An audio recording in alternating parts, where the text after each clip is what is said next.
கர்த்தரும் இரட்சகருமாகிய இயேசு கிறிஸ்துவின் நாமத்தினாலே இந்த பரிசுத்த ஓய்வு நாளிலே உங்களை அன்போடு கூட வாழ்த்துகிறேன். உங்களுக்கு கிருபையும் தேவ சமாதானமும் உண்டாவதாக. 6 நாட்களும் கடினமாய் உழைத்து இந்த பரிசுத்த ஓய்வு நாளிலே கர்த்தருடைய சமூகத்திலே பரிசுத்த ஆலயத்திலே நீங்கள் வந்து நிற்பதை கர்த்தருடைய ஆவியானவர் பார்த்து கொண்டே இருக்கிறார். நீங்கள் அவரை நோக்கி, ஆண்டவரே எங்களுடைய பிரயாசங்களை ஆசீர்வதியும் என்று கேட்கின்ற பொழுது அவர் உங்களை பலமாய் ஆசீர்வதிக்க போதுமானவராக இருக்கிறார். எனவே இந்த பரிசுத்த ஓய்வு நாளிலே மிகுந்த பரிசுத்தத்தோடு கூட கர்த்தருடைய சமூகத்திலே காத்திருப்போம். கர்த்தர் வேண்டிய மட்டும் எல்லா நன்மையின் ஆசீர்வாதங்களினாலும் உங்களை பலமாய் நிரப்புவார். இன்றைக்கும் கர்த்தருடைய ஆவியானவர் நமக்கு கொடுக்கிற வார்த்தை சங்கீதம் 34:9 இப்படி சொல்லுகிறது: கர்த்தருடைய பரிசுத்தவான்களே, அவருக்கு பயந்திருங்கள், அவருக்கு பயந்தவர்களுக்கு குறைவில்லை என்ற ஒரு வார்த்தையை நாம் இங்கே வாசிக்கிறோம். உலகத்தை உற்று பார்க்கின்ற பொழுது தெய்வ பயமற்று வாழுகின்ற ஒரு பெரும் கூட்டத்தை நாம் பார்க்க முடியும். வேதம் சொல்லுகிறது, பக்தி உள்ளவன் அற்று போகிறான் என்று சொல்லி நாம் பரிசுத்த வேதாமத்திலே வாசிக்க முடியும். இங்கு பார்த்தாலும் தெய்வ பயம் இல்லாதபடிக்கு அக்கிரம செய்கைகளிலே, பாவ செய்கைகளிலே துணிந்து வாழுகின்ற பெரும் கூட்டத்தை நாம் பார்க்கிறோம். சமீபத்திலே நடந்த சில சம்பவங்களை எல்லாம் நாம் பார்க்கின்ற பொழுது தெய்வ பயம் அறவே இல்லாதபடிக்கு துணிகரமாய் சிலராக சேர்ந்து செயல்படுகின்ற அனுபவத்தை நாம் பார்க்க முடியும். எல்லாம் ஒருவேளை பாவமும் அக்கிரமும் நிறைந்து கொண்டிருப்பதை அல்லது பெருகி கொண்டிருக்கின்ற காட்சியை நாம் பார்க்க முடியும். ஆனால் கர்த்தருடைய வார்த்தை சொல்லுகிறது, கர்த்தருடைய பரிசுத்தவான்களே, கர்த்தருக்கு பயந்திருங்கள், அவருக்கு பயந்தவர்களுக்கு குறைவில்லை என்று நாம் பரிசுத்த வேதாமத்திலே மிக தெளிவாக வாசித்து அறிய முடியும். அப்படி என்றால் கர்த்தருடைய பரிசுத்தவான்களே என்று சொல்லுகின்ற பொழுது கர்த்தரால் அழைப்பை பெற்றவர்கள், ரட்சிக்கப்பட்டவர்கள், இயேசு கிறிஸ்துவின் இரத்தத்தினாலே கழுவப்பட்டவர்கள், இயேசு கிறிஸ்துவுக்குள்ளாக நிலைத்திருக்கிறவர்கள் என்ற வார்த்தையை நாம் எடுத்துக்கொள்ள முடியும். விசுவாச கூட்டத்தாரின் மத்தியிலும் சிலர் இன்மைக்குரிய ஆசீர்வாதங்களுக்காக தேவனை தேடுகின்ற அனுபவத்தை உடையவர்களை நாம் காண முடியும். கர்த்தருடைய சபையிலே அங்கத்தினராயிருந்தும் அல்லது இயேசு கிறிஸ்துவின் நாமத்தை தரித்து கொண்டும் துணிகரமாய் பாவத்தை நோக்கி ஓடுகிற, ஒரு ஆண்டவருக்கு பயப்படுகின்ற, பயம் இல்லாதபடிக்கு வாழுகின்ற கூட்டத்தையும் நாம் பார்க்க முடியும். அதைத்தான் ஆண்டவர் சொல்லுகின்ற பொழுது, கோதுமையை விதைத்திருக்கிற அனுபவம், அதோடு கூட களைகள் சேர்ந்து வளருகிற காட்சியை குறித்து நாம் பரிசுத்த சுவிசேஷ வாக்கியத்திலே மிக தெளிவாக அறிந்து கொள்ள முடியும். என்னை கேட்டுக்கொண்டு இருக்கிற என் அன்பு சகோதரனே, சகோதரியே, தெய்வ பயம் இல்லாத ஒரு உலகத்திலே நாம் வாழ்ந்து கொண்டிருக்கிறோம் என்பதை சற்று நாம் நிதானித்து அறிந்து நான் அல்லது நாம் தெய்வ பயத்தோடு கூட வாழுகிறோமா என்பதை நிதானித்து ஆராய்ந்து பார்க்க வேண்டிய ஒரு காலத்திலே நாம் வாழ்ந்து கொண்டிருக்கிறோம். முதலாவதாக நாம் பார்க்கின்ற பொழுது, ஆண்டவருக்கு பயந்தவர்கள் அவரோட நெருங்கி ஜீவிப்பார்கள் என்ற வார்த்தையை நாம் அறிந்து கொள்ள முடியும். யாரெல்லாம் கர்த்தராகிய இயேசு கிறிஸ்துவுக்கு பயந்து வாழுகிறார்களோ அவர்களெல்லாம் அவரோடு கூட நெருங்கி ஜீவிக்கிறவர்களாக காணப்படுகிறார்கள்.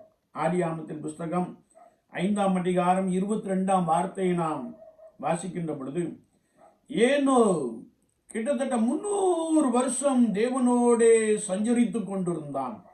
தேவனோடே நெருங்கி ஜீவித்துக் கொண்டிருந்தான். தேவனோடே வாழ்ந்து கொண்டிருந்தான் என்று வேதம் சொல்லுகிறது. அதே ஆதியாகமம் 6:9 நாம் வாசிக்கின்ற பொழுது, நோவா தேவனோடே சஞ்சரித்துக் கொண்டிருந்தான். நோவாவின் காலமும் நாம் வாழ்ந்து கொண்டிருக்கிற காலமும் கிட்டத்தட்ட ஒரே மாதிரியான காலத்தை நாம் அறிந்து கொள்ள முடியும். ஏனென்றால் வேதம் சொல்லுகிறது, நோவா காலத்தில் நடந்தது போல மனுஷகுமாரன் வரும் நாளிலும் நடக்கும். நோவா காலத்திலே ஜனங்கள் சீர்கெட்டு போயிருந்தார்கள். நம்முடைய சமகாலத்திலே ஜனங்கள் சீர்கெட்டு போயிருப்பதை நாம் பார்க்க முடியும். நோவா காலத்து ஜனங்கள் தங்களை கெடுத்து கொண்டார்கள். இந்த காலகட்டத்திலும் அநேகர் தங்களை கெடுத்துக் கொள்வதை நாம் காண முடியும். அது மாத்திரமல்ல, அவருடைய நினைவின் தோற்றமெல்லாம் நித்தமும் பொல்லாததாய் காணப்பட்டது என்று வேதம் சொல்லுகிறது. நம்முடைய சமகாலத்திலும் மனிதர்களுடைய அல்லது மனுஷர்களுடைய நினைவுகளை நாம் பார்க்கின்ற பொழுது, நடைபெறுகிற சம்பவங்களை நாம் பார்க்கின்ற பொழுது, நித்தமும் பொல்லாதவைகளாக இருப்பதை நாம் நன்றாய் அறிந்து கொள்ள முடியும். என்னை கேட்டுக்கொண்டு இருக்கிற என் அன்பு சகோதரனே, சகோதரியே, பாவம் நிறைந்த இந்த உலகத்திலே நான் கர்த்தருக்கு பயந்திருப்பேனே என்றால், அவரோடு கூட நெருங்கி ஜீவிக்கிற ஒரு அனுபவம் நமக்கு வேண்டும் என்பதை குறித்து வசனம் மிக தெளிவாக நமக்கு கற்றுக் கொடுக்கிறது.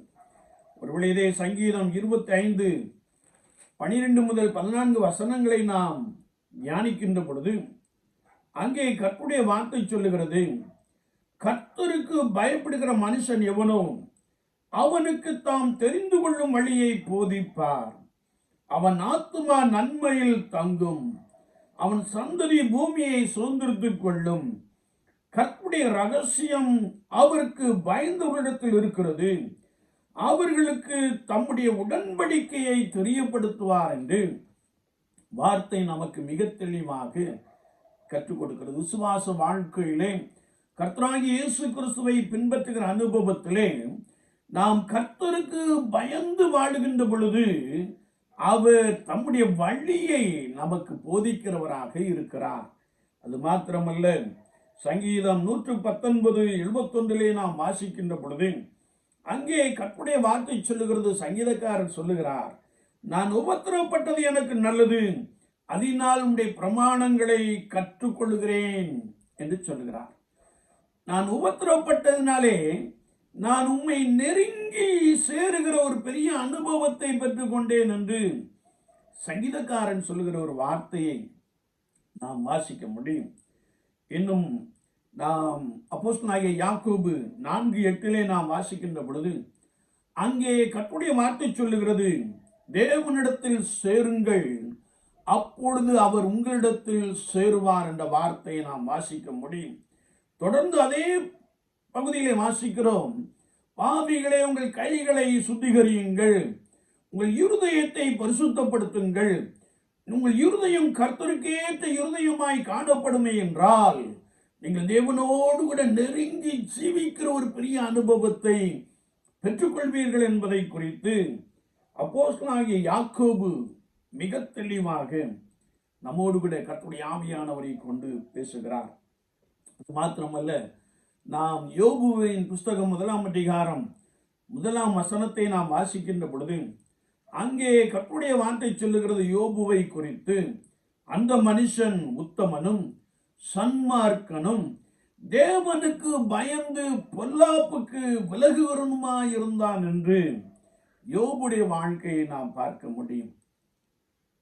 விசுவாச வாழ்க்கையிலே எந்த ஒரு மனிதன் கர்த்தராகிய ஆண்டவருக்கு பயப்படுகிறானோ அவன் பொல்லாப்பை விட்டு விலகுகிறான், தீங்கை விட்டு விலகுகிறான் என்பதை குறித்து வசனம் நமக்கு மிக தெளிவாக கற்றுக் கொடுக்கிறது. ஒருவேளை யோபு தன்னுடைய வாழ்க்கையிலே உத்தமனும் சன்மார்க்கனும் தேவனுக்கு பயந்து பொல்லாப்பை விட்டு விலகுவனுமாய் காணப்பட்டான். அவனுடைய வாழ்க்கையிலே அவன் சோதிக்கப்பட்ட பொழுது கூட, ஒருவேளை அவனுடைய வாழ்க்கையிலே அவன் எல்லாவற்றையும் இழந்து போன பின்பு கூட, அவன் சரீரத்திலே கொடிய பற்கள், கொடிய வியாதிகள் வந்த பின்பு கூட அவன் ஆண்டவரை பார்த்து சொல்லுகிறான், நீர் என்னை கொன்று போட்டாலும் நான் உண்மையில் நம்பிக்கையாயிருப்பேன் என்று சொல்லுகிறான். அல்லேலூயா. சுவாச வாழ்க்கையிலே ஒருவேளை பாடுகள் நம்மை ஆண்டவராகிய இயேசு கிறிஸ்துவினிடத்திலே நெருங்கி சேருகிற ஒரு அனுபவத்தை கொடுப்பதை குறித்து நாம் வார்த்தையிலே நன்றாய் அறிந்து கொள்ள முடியும். அது மாத்திரமல்ல, அவன் தன்னுடைய சூழ்நிலையிலே என் மீட்பர் உயிரோடு இருக்கிறார் என்ற விசுவாச அறிக்கையை செய்வதை நாம் பார்க்கிறோம். கர்த்தருடைய வார்த்தை சொல்கிறது, ஆண்டவனுடைய முன்னிலைமையை பார்க்கிலும் அவனுடைய பின்னிலைமையை இரண்டத்துணையாய் ஆசீர்வதித்தார். என்னை கேட்டுக்கொண்டு இருக்கிற என் அன்பு சகோதரனே, சகோதரியே, நீ கர்த்தருக்கு பயந்து அவருக்கு நெருங்கி ஜீவிக்கின்ற அனுபவத்திலே ஒருவேளை நீ பாடுகளுக்குள்ளே கடந்து வந்து கொண்டிருக்கலாம், சோதிக்கப்பட்டு கொண்டிருக்கலாம். ஆனால் அந்த சோதனையை தாங்கிக் கொள்ளக்கூடிய அந்த கிருபை, அந்த சோதனையிலே ஜெயமெடுக்கிற ஒரு கிருபை, அது மாத்திரமல்ல, பாடுகளிலே இரண்டத்துணையான ஆசீர்வாதங்களை பெற்றுக்கொள்ளுகின்ற ஒரு கிருபையை கர்த்தர் உனக்குள் வைத்திருக்கிறார் என்பதை நீ மறந்து போக வேண்டாம். எனவே விசுவாச வாழ்க்கையிலே ஆண்டவருக்கு பயந்தவர்கள் அவரோடே நெருங்கி ஜீவிக்கிறார்கள். நான் கர்த்தருக்கு பயந்து நெருங்கி ஜீவிக்கிற ஒரு நபராக காணப்படுகிறேனா என்பதை நாம் சற்று நிதானித்து அறிந்து கொள்வோம். இரண்டாவதாக, ஆண்டவருக்கு பயந்தவர்கள் பரிசுத்தமாய் வாழ்வார்கள் என்று வசனம் நமக்கு தெளிவாய் கற்றுக் கொடுக்கிறது. நாம் பரிசுத்தம் என்று சொல்லுகின்ற பொழுது ஆண்டவர் விரும்புகின்ற பரிசுத்தம் நம்மிடத்திலே காணப்பட வேண்டும். பழைய ஏற்பாட்டை எடுத்துக்கொண்டாலும் சரி, புதிய ஏற்பாட்டை எடுத்துக்கொண்டாலும் சரி, வேதாகமத்திலே பரிசுத்தத்திற்கு மிகுந்த முக்கியத்துவம் கொடுப்பதை நாம் மிக தெளிவாக அறிந்திருக்கிறோம்.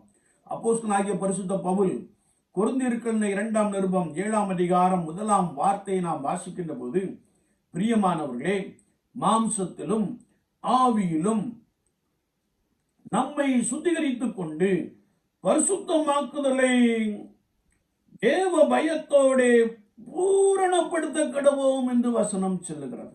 விசுவாச வாழ்க்கையிலே கர்த்தருடைய வார்த்தை சொல்லுகிறது, மாம்சத்தில் பரிசுத்தம், ஆவியிலே பரிசுத்தம்.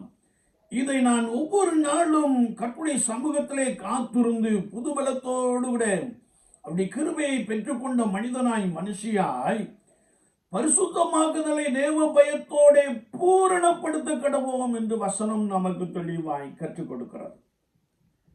ஏனென்றால் நாம் இன்னும் கர்த்தருடைய வார்த்தையை வாசிக்கின்ற பொழுது 1 கொரிந்தியர் 1ஆம் அதிகாரம் 2ஆம் வசனத்திலே ஆண்டவர் நம்மை பரிசுத்தவான்கள் ஆகும்படிக்கு அழைத்திருக்கிறார். வேதம் சொல்லுகிறது, சபை கர்த்தருக்கேற்ற பரிசுத்தத்தோடு கூட காணப்பட வேண்டும் என்பதை குறித்து அப்போஸ்தலனாகிய பரிசுத்த பவுல் கர்த்தருடைய ஆவியானவரை கொண்டு மிக தெளிவாக எழுதியிருக்கிறார். சபை பரிசுத்தத்தோடு கூட காணப்பட வேண்டும். பரிசுத்தவான்களாய் அழைக்கப்பட்டவர்கள் பரிசுத்தத்தோடு கூட காணப்பட வேண்டும். ஏனென்றால் பரிசுத்தம் இல்லாமல் ஒருவரும் தேவனை தரிசிக்க முடியாதே. இருதயத்தில் சுத்தமுள்ளவர்கள் பாக்கியவான்கள், அவருடைய தேவனை தரிசிப்பார்கள் என்றல்லவா வேதம் சொல்லுகிறது. ஆண்டவர் விரும்புகின்ற பரிசுத்தம், குறிப்பாக கர்த்தருடைய சபை கர்த்தருக்கேற்ற பரிசுத்தத்தோடு கூட காணப்பட வேண்டும் என்பதை குறித்து அப்போஸ்தலனாகிய பரிசுத்த பவுல் மிக தெளிவாக நமக்கும் நம் சந்ததிகளுக்கும் எழுதி வைத்திருக்கிறார். அது மாத்திரமல்ல, 1 பேதுரு 1ஆம் அதிகாரம் 15ஆம் வசனத்திலே நாம் வாசிக்கின்ற பொழுது, உங்களை அழைத்தவர் பரிசுத்தராய் இருக்கிறபடியினாலே நீங்கள் உங்கள் நடக்கைகள் எல்லாவற்றிலும் பரிசுத்தமாயிருங்கள் என்று வசனம் கற்றுக் கொடுக்கிறது. எனக்கு அன்பான தெய்வ ஜனமே, நம்மை அழைத்து கர்த்தருடைய சபையிலே இயேசு கிறிஸ்து சிலுவையிலே சிந்தின இரத்தத்தினாலே சம்பாதிக்கப்பட்ட சபையிலே நம்மை ஆண்டவர் வைத்திருக்கிறார். அந்த அனுபவத்திலே நாம் நம்முடைய நடக்கைகள் எல்லாவற்றிலும் பரிசுத்தமாய் இருக்க வேண்டும். அன்றாட ஜீவியத்திலே நம்முடைய நடக்கை, நம்முடைய செயல்பாடுகள், நம்முடைய பேச்சுக்கள், நம்முடைய சிந்தைகள் எல்லாம் கர்த்தருக்கேற்ற செயல்பாடு நிறைந்ததாக காணப்பட வேண்டும். ஆதி திருச்சபையிலே எப்படி ரட்சிக்கப்பட்டு தேவ ஆவியினாலே நிரப்பப்பட்டிருந்தார்களோ, அவர்கள் தேவனுக்கேற்றவைகளை சிந்தித்து செயல்பட்டார்களோ, அவர்கள் எப்படி கர்த்தருடைய சமூகத்திலே காத்திருந்தார்களோ, அதே போல ஒரு கிருபையை பெற்ற ஜனமாய் நம்முடைய அன்றாட ஜீவியத்திலே நாம் காணப்பட வேண்டும் என்பதை குறித்து வசனம் நமக்கு இன்னும் ஆழமாக கற்றுக் கொடுக்கிறது.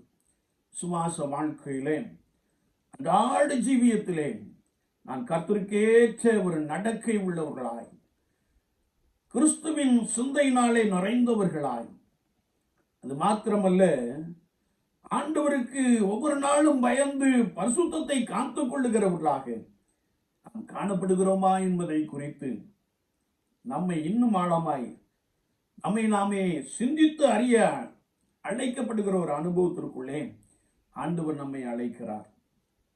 அவருக்கு பயந்தவர்கள் பரிசுத்தமாய் வாழுவார்கள் என்று வேதம் சொல்லுகிறது. ஒவ்வொரு நாளும் பரிசுத்தத்தோடு கூட வாழுவோம். ஒவ்வொரு நாளும் அவரை நெருங்கி சேருகின்ற ஒரு அனுபவத்திற்குள்ளே கடந்து வருவோம். கர்த்தர் உங்களோடு கிடந்து உங்களை நன்றாய் நடத்தி விடுவார். ஒருவேளை இந்த உலகம் கரைபட்டு கிடக்கிறது, இந்த உலகம் பாவத்திலே நிரம்பி கிடக்கிறது. ஆனால் இந்த பாவம் நிறைந்த இந்த உலகத்திற்குள்ளே ஆண்டவர் நம்மை பரிசுத்தமாய் வாழும்படியாய் அழைத்து, பரிசுத்தவான்களாய் அழைத்து, கர்த்தருடைய சபையிலே பரிசுத்தவான்கள் நிரப்பப்பட்டு இருக்க வேண்டும் என்று சொல்லி கர்த்தருடைய சபையையும் அவர் பரிசுத்தப்படுத்துகிறார் என்று வசனம் நமக்கு தெளிவாய் கற்றுக் கொடுக்கிறது. விசுவாச வாழ்க்கையிலே நாம் பரிசுத்தமாய் வாழ்ந்து கொண்டு இருக்கிறோமா? மூன்றாவதாக, ஆண்டவருக்கு பயந்தவர்கள் அவர் சொல்லுக்கு கீழ்ப்படிவார்கள் என்று நாம் வசனத்திலே ஆழமாக அறிந்து கொள்ள முடியும். ஆதியாகமத்தின் புஸ்தகம் 26ஆம் அதிகாரம் 4-5 வசனங்களை நாம் வாசிக்கின்ற பொழுது அங்கே ஆபிரகாமை குறித்து நாம் வேதத்திலே தெளிவாய் வாசிக்க முடியும். ஆபிரகாம் கிட்டத்தட்ட 100 ஆண்டுகள் இருந்த பொழுது ஆண்டவர் ஒரு ஈசாக்கை கொடுத்தார். அந்த ஈசாக்கை நீ எனக்கு பலி செலுத்து என்று சொல்லி அவனை சோதித்தார் என்று வேதம் சொல்லுகிறது. ஆனால் ஆண்டவர் கேட்டுக்கொண்டதற்கு இணங்க அவன் கீழ்ப்படிந்து கழுதையின் மீது சேணம் கட்டி அவனும் வேலைக்காரர்களும் ஒரே குமாரன் ஏக சுதனையும் அழைத்து கொண்டு அந்த குறிப்பிட்ட மலைக்கு கடந்து செல்லுகிற ஒரு அனுபவத்தை நாம் காண முடியும். 3 நாள் பிரயாணம் வெகு சிறப்பாய் நிறைவேற்றினார்கள். 3ஆம் நாளிலே அவன் அந்த மோரியா மலையை ஏறிட்டு பார்த்த பொழுது வேலைக்காரர்களை அங்கே நிறுத்திவிட்டு, நானும் பிள்ளையாண்டானும் அவ்விடம் மட்டும் போய் கர்த்தரை தொழுது கொண்டு திரும்பி வருவோம் என்று சொன்னான். ஆபிரகாம் பிள்ளை உள்ள விசுவாசத்தை பாருங்கள். அது மாத்திரமல்ல, நாம் கர்த்தருடைய வார்த்தையை வாசிக்கின்ற பொழுது தகப்பனும் மகனுமாக கூடி கடந்து போகிறார்கள். அப்பொழுது மகன் தகப்பனை பார்த்து, தகனபலிக்கு எல்லாம் இருக்கிறது, கட்டைகள் இருக்கிறது, நெருப்பு இருக்கிறது, கத்தி இருக்கிறது, ஆனால் தகனபலிக்கான ஆட்டுக்குட்டி எங்கே என்று கேட்ட மாத்திரத்திலே தகப்பன் பிள்ளையாண்டவனை பார்த்து சொல்லுகிறார், கர்த்தர் பார்த்துக் கொள்ளுவார், கர்த்தர் பார்த்துக் கொள்ளுவார். நாம் தொடர்ந்து கர்த்தருடைய வார்த்தையை வாசிக்கின்ற பொழுது ஒருவேளை அந்த குறிப்பிட்ட இடத்திற்கு சென்று கட்டைகளை அடுக்கி அதில் ஈசாக்கை கிடத்தின பொழுது தன் கத்தியை எடுத்து பலி செலுத்தும்படியாய் தன் கையை ஓங்கின பொழுது தேவதூதன் ஆபிரகாமை தடுத்து, பிள்ளையாண்டானுக்கு ஒன்றும் செய்யாதே, நீ இப்பொழுது தேவனுக்கு பயப்படுகிறவன் என்பதை அறிந்திருக்கிறேன் என்று சொன்ன மாத்திரத்திலே ஆபிரகாம் பின்னாக திரும்பி பார்க்கிறார். முட்புதரிலே ஒரு ஆட்டுக்கடா சிக்கி கிடப்பதையும் அதை பிடித்து வந்து கர்த்தருக்காக பலி செலுத்துவதையும் நாம் பரிசுத்த வேதாமத்திலே மிக தெளிவாக அறிந்திருக்கிறோம். ஆபிரகாம் ஆண்டவருடைய சொல்லுக்கு கீழ்ப்படிந்தான். எனவே ஆதியாகமம் 26:4 வாசிக்கிறோம், ஆபிரகாம் என் சொல்லுக்கு கீழ்ப்படிந்து என் விதிகளையும் என் கற்பனைகளையும் என் நியமங்களையும் என் பிரமாணங்களையும் கை கொண்டபடியினால் நான் உன் சந்ததியை வானத்து நட்சத்திரங்களைப் போல பெருக பண்ணி உன் சந்ததிக்கு இந்த தேசங்கள் யாவையும் தருவேன். உன் சந்ததிகளுக்குள் பூமியில் உள்ள சகல ஜாதிகளும் ஆசீர்வதிக்கப்படும் என்று சொன்னார். என்னை கேட்டுக்கொண்டிருக்கிற என் அன்பு சகோதரனே, சகோதரியே, விசுவாச வாழ்க்கையிலே கர்த்தருடைய ஆவியானவர் நம்மோடு கூட பேசுகின்ற அனுபவத்திலே கர்த்தருடைய வார்த்தைக்கு, கர்த்தருடைய சொல்லுக்கு நாம் கீழ்ப்படிய வேண்டும் என்பதை குறித்து வசனம் மிக தெளிவாக கற்றுக் கொடுக்கிறது. ஒருவேளை நாம் அநேக விசை பிரசங்கங்களை கேட்கிறோம், அநேக விசை தொலைக்காட்சியிலே அல்லது யூடியூப் சேனலில் கர்த்தருடைய வார்த்தையை கேட்கிறோம். இன்னும் அநேக விசை வேதத்தை ஆராய்ந்து ஆராய்ந்து வாசிக்கிறோம். வேத வார்த்தைகள் நம்மோடு கூட பேசுகின்ற பொழுது நான் அந்த வசனத்திற்கு கீழ்ப்படுகிறேனா, கர்த்தருடைய வார்த்தைக்கு கீழ்ப்படுகிறேனா, அல்லது கர்த்தர் நாம் நன்றாக இருக்கும்படியாய் நமக்கு கொடுத்திருக்கிற விதிகளையும் கற்பனைகளையும் நியமங்களையும் பிரமாணங்களையும் நாம் கை கொள்ளுகிற ஒரு நபராய் காணப்படுகிறோமா என்பதை குறித்து வசனம் நமக்கு தெளிவாய் கற்றுக் கொடுக்கிறது. ஒருவேளை மோசே யோசுவாவை பார்த்து சொன்னார், இந்த நியாயப்பிரமாண புஸ்தகம் உன் வாயினின்று பிரியாதிருப்பதாக, இதை நீ நன்றாய் தியானி, இதை விட்டு நீ வலதுபுறமோ இடதுபுறமோ சாயாமல் என்று சொல்லுகிற ஒரு வார்த்தையை நாம் வாசிக்க முடியும். ஏனென்றால் சங்கீதக்காரன் அழகாய் சொல்லுகிறார், கர்த்தருடைய வசனம் என் கால்களுக்கு தீபமும் என் பாதைக்கு வெளிச்சமாய் இருக்கிறது. கர்த்தருடைய வார்த்தை என்னை உயிர்ப்பிக்கிறது. கர்த்தருடைய வசனம் தேனிலும் தெளிந்தீனிலும் மதுரமாய் இருக்கிறது. பரிசுத்த வேதாகமத்தை வாசிக்கின்ற பொழுது நான் ஆவியானவர் நம்மோடு கூட பேசுகின்ற அந்த வார்த்தைக்கு கீழ்ப்படுகிற ஒரு நபராக காணப்படுகிறோமா? வேதம் சொல்லுகிறது, கர்த்தருக்கு பயப்படுகிற மனுஷன் இவ்விதமாய் ஆசீர்வதிக்கப்படுவான். கர்த்தருக்கு பயந்தவர்களுக்கு குறைவில்லை என்று வசனம் நமக்கு மிக தெளிவாக கற்றுக் கொடுக்கிறது. விசுவாச வாழ்க்கையிலே நாம் அடிக்கடி தேவனுடைய வசனங்களை கேட்டுக்கொண்டு இருக்கிற திருச்சபையாராய் காணப்படலாம். ஆனால் கேட்கிற சத்திய வார்த்தைக்கு, கேட்கிற உபதேசத்திற்கு நாம் செவி சாய்த்து அதன்படி நடக்கிற ஒரு நபராக நாம் காணப்படுகிறோமா?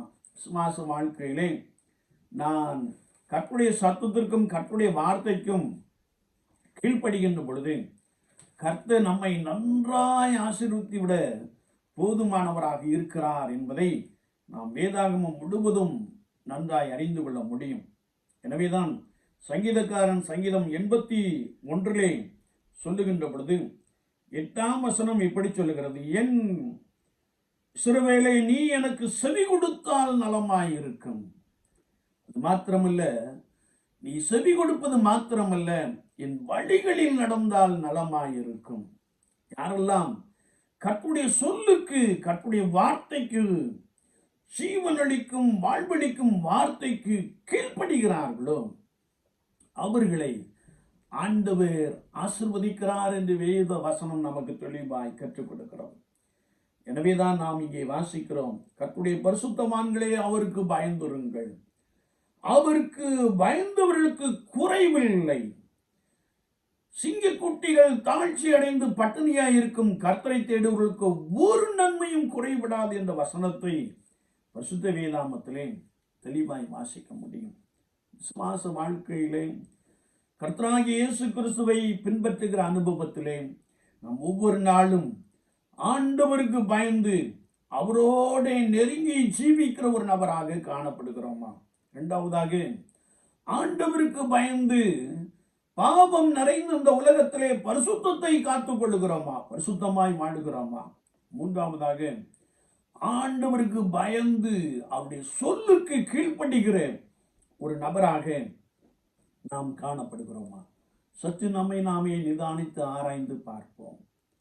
நாம் நமக்குள்ளே வேதனை உண்டாக்கும் வழி என்னிடத்திலே உண்டோ என்று சொல்லி நம்மை நாம் சோதித்து பார்த்து, ஆண்டவரே என்னை நித்திய வழியிலே நடத்தும், உமக்கு பயப்படுகின்ற வழியிலே உமக்கு பயப்படுகின்ற அனுபவத்தை எனக்கு தாரும் என்று சொல்லி ஒரு விஷயம் இந்த காலை வேளையிலே நம்மை கர்த்தருடைய சமூகத்திலே தாழ்த்தி கொள்ளுவோம். வேதம் சொல்லுகிறது, அவருக்கு பயந்தவர்களுக்கு குறைவில்லை. உங்களுடைய வாழ்க்கையிலே இக்குறைவோடு கூட வாழ்ந்து கொண்டு இருக்கிற ஒரு நபராய் காணப்படலாம். எவ்வளவோ பிரயாசப்படுகிறேன், ஆனால் வாழ்க்கையிலே ஆசீர்வாதம் இல்லையே என்று சொல்லி, வாழ்க்கையிலே பலவிதமான போராட்டங்களும் பாடுகளும் உபத்திரவங்களும் வந்து கொண்டே இருக்கிறதே என்று சொல்லி கலங்கி கொண்டு இருக்கிற ஒரு நபராய் காணப்படலாம். கர்த்தருடைய வார்த்தை ஒருபோதும் மாறாது. வேதம் சொல்லுகிறது, அவருக்கு பயந்தவர்களுக்கு குறைவில்லை. நீ கர்த்தருடைய நாமத்திற்கு பயந்து வாழுகின்ற பொழுது ஆண்டவர் உனக்குள்ளே நிறைவை உண்டு பண்ணுகிறார்.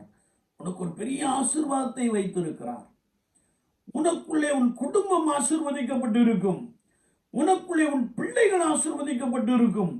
உனக்குள்ளே உன் சந்ததிகள் ஆசீர்வதிக்கப்பட்டு இருக்கும். நாம் செய்ய வேண்டிய ஒரே ஒரு காரியம், ஆண்டவருக்கு பயந்து நடக்க வேண்டும். கர்த்தராகிய இயேசு கிறிஸ்துவுக்கு பயந்து வாழுகின்ற பொழுது அவர் சகல நன்மையினாலும் சகல ஆசீர்வாதத்தினாலும் உங்களை நிரப்ப போதுமானவராக இருக்கிறார்.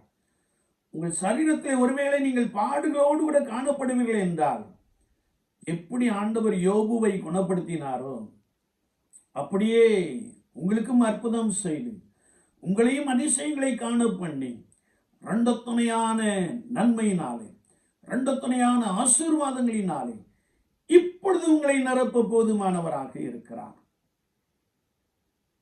கர்த்தருக்கு பயந்து நடப்போம், கர்த்தருக்கு பயந்து வாழுவோம். அவர் உங்களையும் உங்கள் பிள்ளைகளையும் மேலும் ஆசீர்வதிப்பார். நாம் ஜெபிப்போம். நேசிக்கிற நல்ல ஆண்டவரே, பரிசுத்த ஓய்வு நாளுக்காய் ஸ்தோத்திரம். வார்த்தைகளை கேட்டவர்களுக்காய் ஸ்தோத்திரம். கர்த்தருடைய பரிசுத்தவான்களே, அவருக்கு பயந்துருங்கள். அவருக்கு பயந்தவர்களுக்கு குறைவில்லை என்ற வார்த்தைக்காய் ஸ்தோத்திரம். யாரெல்லாம் உடைய நாமத்திற்கு பயந்து வாழுகிறார்களோ, யாரெல்லாம் உடைய நாமத்திற்கு பயந்து பரிசுத்தமாய் வாழுகிறார்களோ, யாரெல்லாம் உடைய சொல்லுக்கு கீழ்ப்படிந்து நடக்கிறார்களோ, அவர்களை கர்த்தர் பலப்படுத்துகிறீர், ஆசீர்வதிக்கிறீர். நாங்கள் உமக்கு நன்றி செலுத்துகிறோம். சூழ்நிலை எதுவாக இருந்தாலும் உம்மை ஆழமாய் நெருங்கி சேரக்கூடிய அந்த அனுபவத்திலே பலத்து இருக்கிறவர்களாக காணப்பட ஆண்டவர் அதிகமாய் உதவி செய்வீராக. பாடுகளின் நிமித்தம், சரீர பலவீனங்கள் நிமித்தம் போராடி கொண்டிருக்கிற நபர்களுக்காக உம்மை நோக்கி நாங்கள் பார்க்கிறோம். அவர்கள் மீது உம்முடைய வல்லமை இறங்கட்டும், அவர்கள் மீது உம்முடைய பிரசன்னம் இறங்கட்டும். கர்த்தரின் பிரசன்னத்தினால் பர்வதங்கள் மெழுகு போல் உருகிப்போம் என்ற வார்த்தையின்படி தேவ பிரசன்னம் ஆண்டவரே அப்படிப்பட்டவர்கள் மீது பலமாய் இறங்கட்டும். பலவீனங்கள் எல்லாம் இயேசுவின் நாமத்தினாலே நீங்கி போகட்டும். கர்த்தர் புதுபலத்தை கொடுப்பீராக.